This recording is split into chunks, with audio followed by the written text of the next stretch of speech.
entertainment since I was a little kid. So the opportunity to create my own worlds happened just because I wanted to create something, and since I knew online gaming, that's why I created the guild.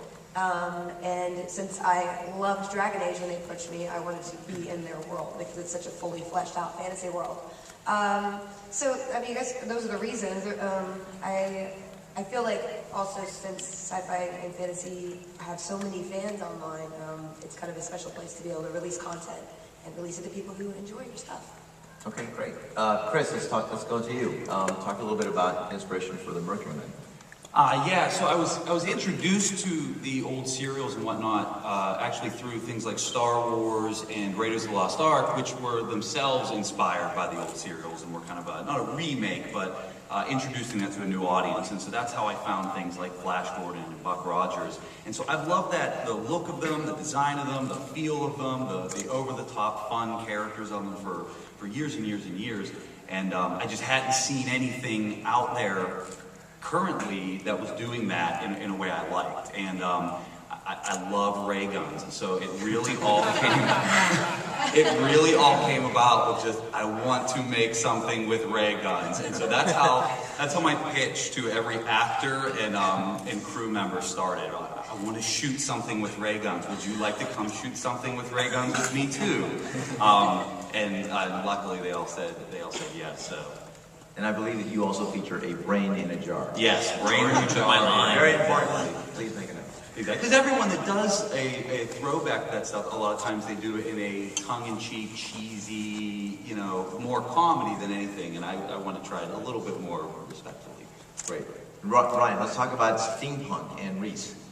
I mean, myself, growing up, I was a big fantasy RPG genre sort of geek. I played all the Final Fantasies on Super Nintendo, and just that's an anime I've stuck with me forever. So when telling a story, I wanted to do something that was sort of inspired by that kind of world, creating like an epic kingdom where it's a civil war and it's all out battle and there's sides and religions and just tons of different characters from all sorts of backgrounds. And so when we were creating the idea of Reese, we noticed that there was a really big lack of a steampunk world and aesthetic really present on anything, sort of a throwback like City of Lost Children and Time Bandits. And so we thought it'd be such a cool web series to build this really fun, epic, interactive world online, but then also give it a production element that was, it was really, we strived to really have the production design, the costumes, the sets, everything just really shine and be true and gritty and real.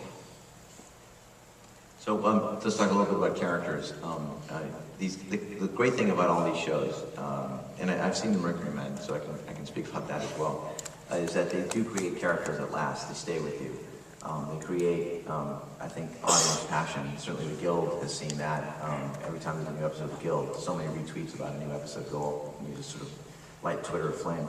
And Reese got an enormous amount of views after it premiered on Sci-Fi. A lot of it was because people identified with the characters that you guys have created. Ryan, talk a little bit about what makes characters memorable in your world. I think it's funny because we gave them this really fantastical backdrop, but then we also wanted to make them relatable. So with Reese, I mean, I've always loved strong female heroine characters. I think they're the most interesting and dynamic to play with when making a world. And so for that, it was just like, so she's a badass, but she's a princess on the run, so it's kind of flipping it all on its head.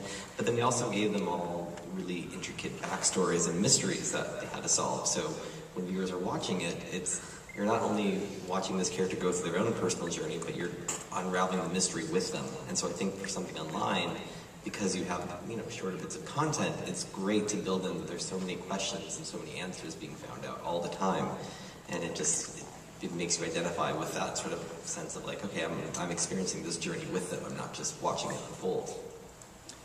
Felicia, you had a unique sort of challenge in that you had this very rich video game universe that BioWare and EA had already created. You wanted to stay true to the game, but at the same time, you wanted to create original characters. So how did you sort of go about the process of making those characters?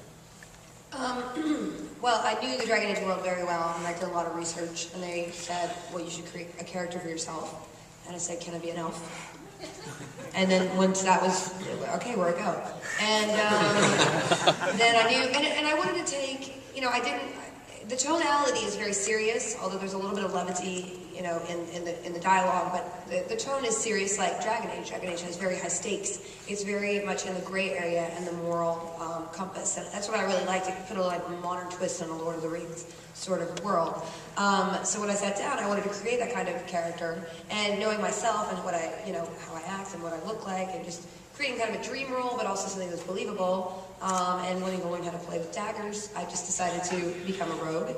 And then I assembled other characters that are kind of archetypal, but would have a twist on them. Because I think the more you ground a crazy, imaginative world in reality, the more you can relate. You know, if you read a fantasy novel, you can't, you know, if you name somebody Drumsball, I mean, that's okay when you're reading it with a little apostrophe, but like it doesn't work when you're actually watching actors and act. So being able to really make them real and show their flaws within a world where you are wearing elf ears and swinging swords, that was really a fun challenge, and one that I embraced in creating, you know, the core party members or main characters. Chris, Felicia mentioned archetypes, and that's one of the things that I thought of when I saw the Mercury Men. There were certain characters that very much reminded me of those old 1930s and 1940s serials. Talk a little bit about those characters. Yeah, I mean, if you're going to do like pulp sci-fi, you got, and it's something that's based off of or inspired from like Buck Rogers and Flash Gordon, you've got to have that like, you know, dashing hero type character. But at the same time, I kind of knew I could never compete with something like Indiana Jones, who was like the single coolest film character of all time for me. And so also with this fantastical world that we were creating, the tone of it was so important to me that I felt like I needed my main character to not be the dashing guy that throughout the whole thing. I needed somebody that was like you and I, if we were going through this whole thing, and would be like, wow, this is really ridiculous. You know, I wanted to see the facial expression of someone seeing a brain in a jar for the first time. And so I guess the two archetypes that... Exactly, fantastic. Although, I have to say, not really scary, because like, what's it gonna do? What's it gonna Swing do? at you, you know what I mean? Exactly. And we even have a line in Mercury just like that. You're a brain in a jar on a desk.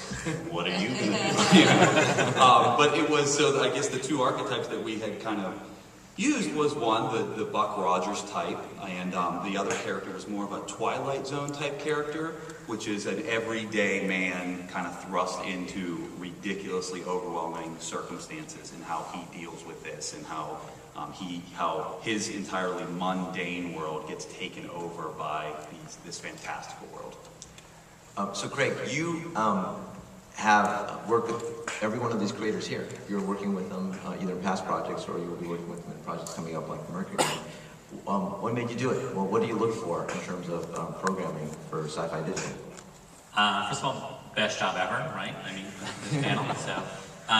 It's actually what you were saying before, is, you know, Reese and Mercury Men, if you look at them, right away, they are exactly what they are, and they're unlike anything else. I mean, Reese has like amazing production values for a web series, and there's an actress in there, Sharon Taylor, who has a lot of costume changes. She's got more costume changes than Amidala did in Star Wars, right? And I'm like, you don't see that in a web series, right? Usually you're like, they're dressed in jeans and they're walking around the streets of LA, and there's some kind of post-apocalypse you never see. And it was like Reese is like, you know, there's the character Herrick, who's got like, he's basically like the steampunk version of Darth Vader. Yeah. So this kind of aesthetic is great for us, because our audience, they want good storytelling, they want good characters, but they also want eye candy at the end of the day. And I think, Chris, if you ever see like, if you see like 1 millisecond of Mercury Men, you're instantly going to get like Buck Rogers, you know, cereal, and it's ray guns, and it's brains in the jar, or a brain in a jar. And everybody who works for me knows like I have this sort of like retro ray gun fetish. So I showed them the series, and I'm like, hey guys, you know, take a look at this trailer. I think that we should look at this. And they're like, just wrote back, like, of course you like it, it has ray guns. But I'm like, yes, it has ray guns. Fuck yes, that's cool. You don't have a lot of ray guns.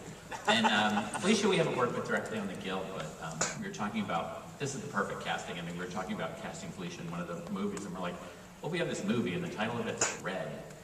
And like, it's basically Red Riding Hood about, it's kind of very similar to the Red Riding Hood movie, but it came out a a while ago was Last basically year, red and werewolf hunting. Yeah. Strangely enough, in the script, she was raven-haired. I know, that was the That was weird the weird part. I was like, why would, I mean, that's... And it was titled Red, and it's about Red Riding Hood. And in the script, they had, you know, someone who's raven-haired, and they're like, Felicia, and then there was like this moment where they're like, should we have her dye her hair? And we're like, are you crazy? Thank you for making that executive decision. No, I just suggested. Yeah. So, you know, everybody here is doing something that's not only unique in terms of characters and in terms of stories, but in terms of their vision of the world, and obviously the Guild and in Dragon Age, which looks phenomenal, which I'm not involved with, but But I'm going to be on Eureka later. and yes, and So, Felicia's thank you for also hiring guest me, starring Greg. on Eureka. Yeah. One of the things you mentioned, I think is important, that it makes these particular projects all stand out. The Guild, Dragon Age, Reese, and Mercurymen, they have really incredible production design. It's not like this is the future. Everyone happens to wear jeans and drive Priuses, you know. They have literally created new worlds, and the creation of new worlds involves imagination in terms of how you're presenting the characters and settings. And so a lot of thought has gone into the production design. Chris, you did so much of the work in Mercurymen. You handcrafted that series, doing everything from A to Z. Talk about that process. Yeah, well, I mean, we were working under a very limited budget, but I knew very early on the style and the look and the design I wanted. And the phrase that I kept saying is, Mercurymen takes place in an analog world. This is a pre-digital world, so this isn't fancy computers.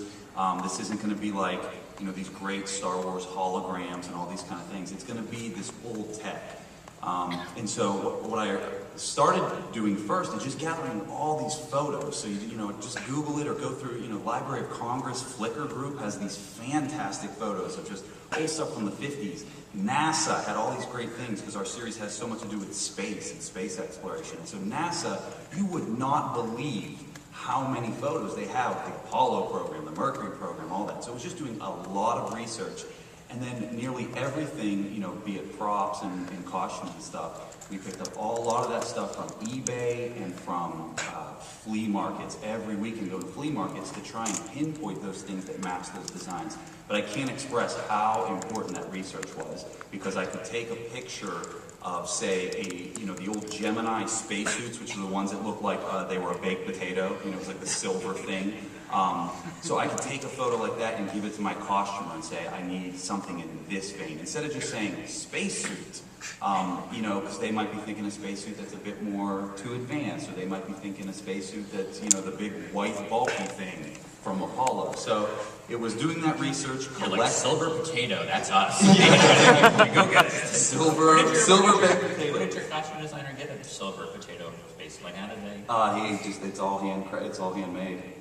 Yeah, it's him, you know, sitting in my apartment with a sewing machine, cursing. Speaking of handmade, Brian, I think you had some particularly interesting stories about the creation of some of the costumes for Reese. Yeah, I mean, especially the headgear. Well, the wolf costume was the hardest one. I mean, that wolf looks so realistic. That's just a joke. No, it's a real wolf. There's a wolf in Reese. Yes, there's a wolf. It was fun. The joke's really funny if you know that. Yeah, sorry. No, actually for Reese, I mean, we have this really great costume designer, Megan Leeson, who basically she would go to thrift stores and, you know, just go to friends to get like leather scraps, and pretty much all the costumes were made by hand. In fact, our actors complained because they had to put on 19 pieces of costume every day. And it was like, you know, one little tie strap here, one little thing here. But it just, again, it speaks to keeping the vision of the world consistent and not just relying on like, oh, we can go to, you know, Party Bazaar and pick up a warlock costume and he's got a robe and it's perfect. Instead, it's, you know, really making sure it's a unique character, and as we, you know, and myself and the other creator, Connecticut, were very, not controlling, but specific about like palettes and things, and, you know, like making sure like Amara was like, she was royal purples and silvers, whereas Reese was, you know, the dark reds and browns. So just keeping all that stuff consistent, you know, the audience may not notice it outright, but they also can just, you know, they can get the feel that, oh, this has got a lot of care gone into it. It's not just, you know, oh, we found a cape, let's have everyone capes. Yeah, I have to say, like, you should watch Reese just for the costumes. I mean, there's better costumes in Reese than I've seen in, like, major theatrical films. So, There's seriously. costumes from Reese in Dragon Age. Yes. Really? I call Ryan up, I was like, I can't clothe all these peasants. I box down, so it's a true story. I sent 60 pounds worth of costumes, I think. So It was amazing. It really helped us out. okay. But it was an interesting story just about if you're making clearly all web series are low budget, even with all of us who have, sponsors or funding, like it's all very low budget. And it kind of, it's kind of depressing sometimes because you can't do it what you want, but then you figure out a way to do it. And I had the privilege of going to Lucas Ranch and touring there because I had a friend who, and I was like, yes, please give me a tour, who contacted me on Twitter. It's a true story. Anyway, and I was touring and I pointed out a prop and I was like, what's going on with that prop? And they were like, oh, that was in Star Wars. And I was like, what's it made out of? And they were like, oh, Dixie cups. So in Star Wars, it's a true story, they ran out of money for the first one, and they would use Dixie cups all over. So like this was a bomb that was used, I can't remember the scene, and I'm blanking, but not only they used Dixie cups to make those bombs, but they used them for Carrie Fisher's gauntlets. It was like spray painted Dixie cups in some of her costumes. But you'd never know it because there was a directorial vision there. There was a producer and a team who were like, okay, we don't have money, but we're gonna make it work. Because we kind of know what we want, and it goes back to Chris being like he had a vision, so he was able to be so specific about what he wanted to build. I don't know. I just always think whenever I'm complaining about, we have to have this. Wait, let's figure out another way to do it because I think of Dixie cups. You can't always go looking for the specific item. You almost have to go looking for junk and say, what can this be? You have to be able to look at something and see something more than the actual object itself or the actual item. Well, and it's funny too. I mean, for some of the armor, we're like, okay, where can we get leather armor? And so we were sitting around thinking, I was like, who would have armor? Sex stores. So a lot of the piece characters is like a leather S&M thing. It was great going in there being like, I'm like buying 5 harnesses from they're like, what are you doing this weekend? I'm like, shooting a web series. So then they gave me a catalog. I'm like, no, I think this is probably all we're going to be able to put in it. Thanks. Which one are mailing list? No. So it looks like in every instance it was ingenuity that took the place of money in terms of really solving these problems, and I think that's kind of something to keep note of. We are all living in a very, very resource world sometimes, and the creation of new media, and these creators decided to be proactive about being a little more ingenious or thinking about how to solve these problems rather than traditional Hollywood, which is just to hire a lot of expensive people to buy everything and then use two or three out of 100. So let's talk a little bit also about preparing the audiences for the launch of these new worlds. What is it that you guys did to get everyone excited about the launch of your shows? Let's start with Dragon Age, because Felicia, you started a campaign months in advance of the actual announcement by going on Twitter and getting the audience prepared. Yeah, I mean, I do have the advantage of having built up like 4 years of people who are interested in what I do. So obviously I have a leg up. I wasn't starting from zero. And even with the guild, I wasn't starting from zero because I had a lot of amazing Whedon fans behind me because I was in Buffy. So it was a world that I was felt a part of. But that's anybody. Like you have to start from somewhere, and you just have to evaluate what do I have at my disposal, who am I, and what kind of people would like this.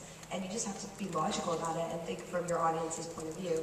And the cool thing about doing something in the sci-fi fantasy world is that I think we who love those genres are very passionate about them, and because it's like escapism, and you want to experience that world in a lot of different ways, and it lends itself perfectly to the internet because not only being involved in the development process or like just the idea that you're doing a new web series and you kind of share who's in it, and there might be people who are part of other shows you really like, and so I think that fantasy and sci-fi definitely lend itself more to the 3-dimensional storytelling that we have online, and so it's just thinking logically about who would watch this and how can I not spoil the end result but get people excited so when we launch they'll be right there, ready to go. So you specifically created, I think, a hashtag that you kept consistent use of as you released a little bit more information to get the audience ready for it. I think it was Mystery Project. Mystery Project, yeah, Mystery Project. I kept blowing it. I kept saying Mystery Thing. Mystery or, Secret. Yeah, It was, yeah. Secret Central Universe. No, and people, for 2 months, and of course, being a reflexive tweeter, it was like really hard because it was like, I think last March when we started doing it, so it was like 7 months of secrecy that I had to say, and every day I was like, people think I'm being lazy because I'm not tweeting as much. I was like, I'm working so hard. Yeah. So it was fun. It was fun to be able to unveil it. Craig, what is it that Sci-Fi does to prepare its audiences for launch of these new original web programs? That's a good question because it goes to something a lot of people don't think about, which is like, how are you going to, it's this exact question, we just kind of ask it in a different way, but like, how are you going to get people to watch this? And a lot of times when we wanted to do web series at Sci-Fi, people are like, well, just do them and put them up on sci-fi.com. 4 million people go there. I'm like, well, 4 million people go there, but they're not going to just randomly click on shit that we put on the homepage. We have to kind of figure it out. So with Reese, we really specifically had a super specific launch strategy. We had a show called Sanctuary, which started out as a web series and became a TV series. And I think we were launching the 3rd season of Sanctuary that we used. So we knew that it was coming back in October. Stars from Reese had appeared in a bunch of our shows, including Sanctuary, Battlestar, Stargate Atlantis. Yeah, It's like Sci-fi alone. So, but that's all great hooks for us, right? Because now we can reach out to the Battlestar audience, and we can reach out to the Stargate audience. And then we asked these guys. We said, well, we had an idea creatively for the show. I don't know if you like it or not, but we want to do a voiceover because there was a lot of narrative that we were supposed to kind of, I think, pick up online originally that we felt like would work better in sort of the linear experience of just watching. And so we actually got Amanda to do the voiceover for it. So now you're having Amanda Tapping throwing from the show she created as a web series that became a TV series to our new web series. And the aesthetic of Sanctuary has a lot of steampunk and stuff like that in it. And so the aesthetic of Reese has a lot. So we knew right away, like this for us was like a home run on every level because we could really promote the hell out of it from everything that we had. And then, with Mercury Men, one of the things, and we haven't announced when we're going to launch it yet, and part of that is going to be based on how we can support it. I'm not just going to put it up online and again, hope that people find it. We're looking for shows that might have an aesthetic. I mean, one of the early things we talked about was we went to our programming guys and we're like, well, when we launched the Mercury Men, what if we did an all-day stunt of Twilight Zone? Twilight Zone, very black and white. You're talking about your lead characters like a Twilight Zone in Scott. And then we said, so every, X amount of minutes throughout the Twilight Zone marathon, we'll throw to it. And I don't know, we haven't actually made any, part of the decision of when to launch it is when we can have a lot of both. Because the thing about online for a TV network is you get a lot of traffic when your new shows are having new episodes. So you always kind of want to use that as a springboard. So in every case, though, we're always looking for not just can we buy it and how much is it, but how can we promote it and really make it a success. Great. Chris, you started, when I first saw the MercurySeries.com website, when you first put the trailer up, you just didn't have the trailer up. You had a lot of content already up there. And prior to Sci-Fi getting into business with you, you were releasing content on a pretty consistent basis. Talk about that process. So I had done a series several years ago where we didn't do a lot of this, and we had put our episodes out there, and I noticed that right around episode 6 or 7 was about when we started seeing the bump in numbers that we had hoped we would have had in episode 1. And so by the time that it started picking up momentum, it was over. And so the biggest lesson I came out of there was start telling people about it as soon as you possibly can. Start getting as much out there as you can. And so I was very active in trying to, the phrase I kept using is everything but the series itself. What other stuff can I show? And so part of that was we did a line of video production journals, which were showing us creating it. I wanted to attach a face and a name to the series. I wanted to pull back the curtain and show people, hey, here's who I am, and I'm making this, so that they could connect with the creator and so that they could get involved in the process.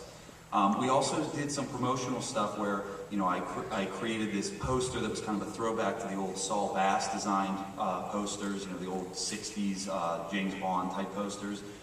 So we honestly got so much coverage, and we attracted so many people just from the poster. I mean, there were poster websites that were picking up just the poster, saying, I have no idea what the hell this is, but look at this poster. And then people come and say, what the hell is this?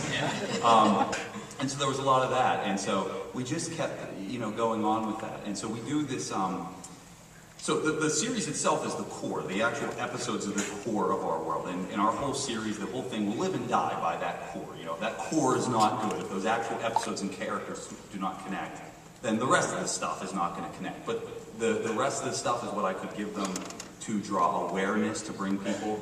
And so we did this line, what I call digital props, which were items from the actual world of Mercury Men. So you know how on sci-fi projects, sci-fi movies and TV, you get one really smart character and one really stupid character, and one really stupid character go like, what the hell is that purple liquid falling out of the sky? And then the one really smart character, like Geordie LaForge, will be like, well, that's just leftover from the planet, Mercury movie, and it's this long, lengthy explanation that called exposition, which sometimes bores viewers. And so since episodes on the web are so short, since they're just flying by, I wanted to pull a lot of that stuff that, even though it can be important to build your world, it's not as exciting in the actual episode itself. And so for people that were interested in learning more about that world, I could give them these other items. And so for instance, one of the things that we put out so early on was a blueprint of the ray gun. And you could print up a blueprint, high res, get a poster printed for free of this thing that showed you step by step how this ray gun worked. So in our world, obviously.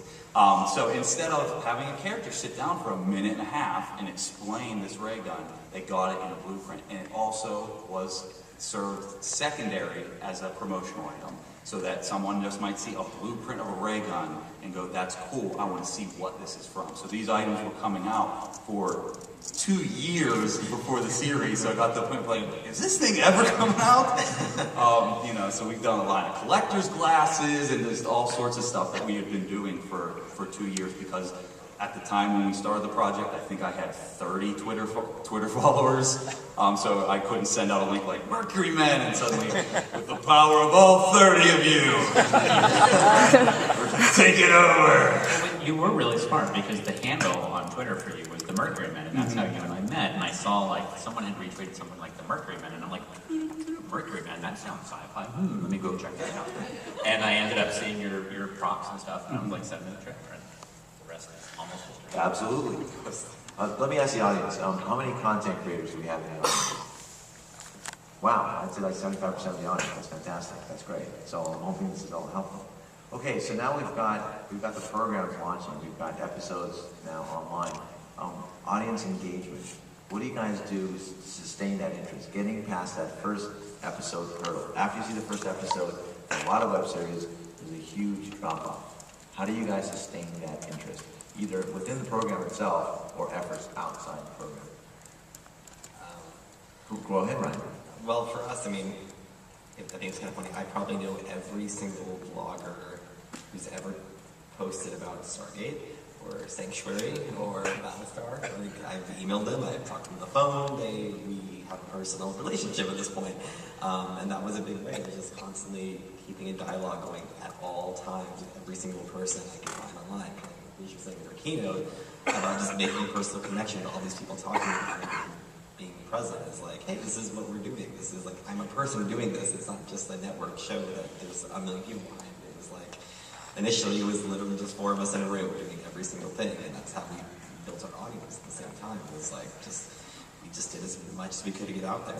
So I think that's really a big thing, is to keep engagement up. And then interactivity-wise, we had originally, when we first got released, before we took it down with Sci-fi, we had an alternate reality game going that was being run by myself. But it was actually really fun. It was, like we took this evil organization, a sect, and treated it like it was in this world.